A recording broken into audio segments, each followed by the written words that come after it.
দুবরাজপুর থানার ওসিকে পুষ্পস্তবক দিয়ে সংবর্ধনা। গতকাল মঙ্গলবার বিকেলে দুবরাজপুর থানার নতুন ওসি হিসেবে কাজে যোগ দেন আফরোজ হোসেন।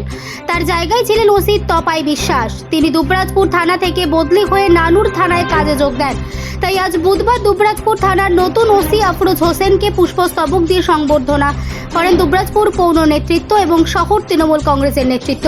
এদিন উপস্থিত ছিলেন দুবরাজপুর পৌরসভার পৌরপতি পীযূষ পাণ্ডে, উপপৌরপতি মির্জা শওকত আলী, কাউন্সিলর মানিক মুখার্জি, এছাড়াও সনাতন পাল, ভাস্কর রুজ, দুবরাজপুর শহর তৃণমূল কংগ্রেসের সভাপতি স্বরূপ আচার্য, কার্যকরী সভাপতি অরিন্দম চ্যাটার্জি, গুরুপদ দাস, শেখ নিজামুদ্দিন ওরফে শেখ নায়েকজাই, এছাড়াও তারক গড়াই সহ প্রমুখরা।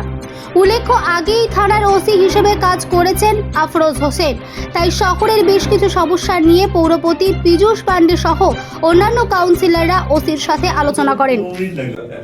না, এর সমস্যা হচ্ছে যেমন উল্টো পাল্টা রাখ থাকছে না, আর তাছাড়া চুরি হয়ে গেলে সে পুলিশের গাড়ি আসবে, কে কার গাড়ি নিয়ে পালাবে, তাহলে আমার পুলিশ কোথায় নিয়ে যাবে? আর আরেকটু আমরা মানে আমরা 50,000 টাকা প্লাস সিনেমা কেটে দিচ্ছি, এটা আমরা একটু দেখি। এর বড় আন্দোলন দুবরাজপুর হবে কিন্তু চুরিটা আমি যেটুকু এসব খোঁজ খবর নিলাম, তাতে করে মনে হচ্ছে না কোনো এমনি পাতাখোর চোরের কাজ হবে।